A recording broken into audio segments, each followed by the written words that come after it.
174. L'être multidimensionnel. J'ai trouvé de l'information concernant la nature multidimensionnelle de l'être humain. Oui. Et alors? Tu sais, les différentes dimensions, dont chacune correspond à un plan particulier, de la matière où la conscience est incarnée, jusqu'à la source. Ce sont effectivement des informations que l'on retrouve dans différentes traditions spirituelles, lorsque l'on aborde la nature globale de l'être humain. Quelle est la question? Qu'en penses-tu? Et pourrais-tu développer? Je vais effectivement parler de multidimensionnalité de l'être humain. Ah! Mais, dans le cadre limité de la conscience ordinaire. Oh! Tu aurais dû inverser les onomatopées. Comment cela? Dire d'abord « oh », puis « ah ». J'espérais. C'est bien là le problème.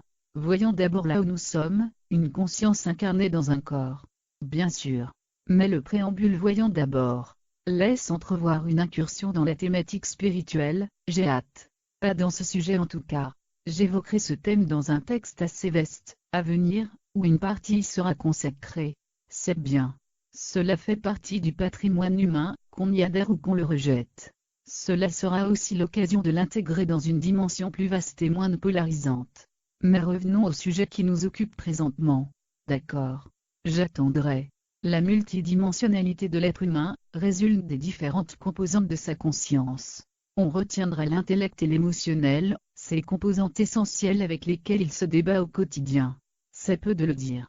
La multidimensionnalité implique l'indépendance qui, aussi étrange que cela paraisse, s'exerce dans un contexte unitaire.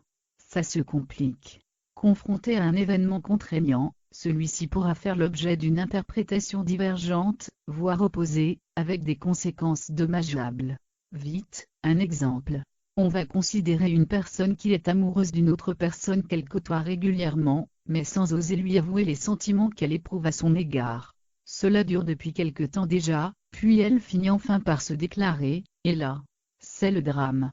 Oui, car la personne courtisée en secret n'est pas disposée à nouer une relation sentimentale. On reste cependant bons amis. C'est cela même. Ah oui, je connais bien. La suite, la suite. La réponse étant nette, l'amoureux est conduit à bien compris la situation. Cela concerne donc la dimension de l'intellect. Tout à fait. Je vois que tu as bien saisi le concept de multidimensionnalité. Poursuivons. Ils restent donc bons amis, et après un certain temps, disons, le temps de la digestion des sentiments, si c'était cela, ce serait bien. Mais non. Alors? Donc, quelques mois après, le contact est établi et les deux personnes se revoient régulièrement.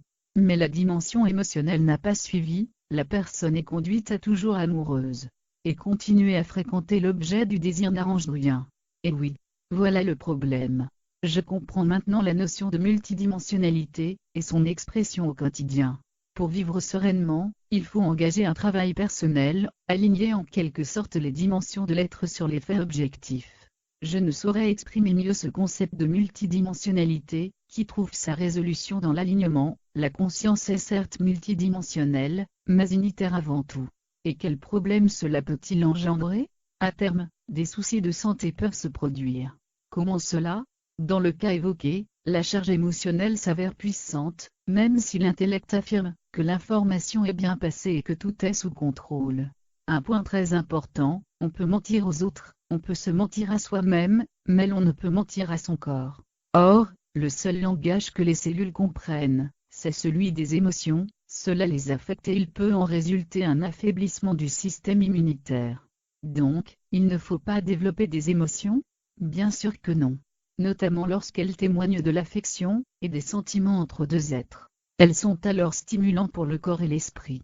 Mais il faut que ces sentiments soient partagés, sinon cela crée un déséquilibre, et c'est le vécu de cette disparité qui pourrait provoquer des désordres organiques. Donc, ce n'est pas une injonction à rompre avec la personne qui provoque le trouble émotionnel, mais de comprendre la portée de cette expérience, et d'engager un travail personnel au niveau de la conscience émotionnelle afin qu'elle accepte le fait, retrouvant ainsi l'équilibre et l'alignement souhaités.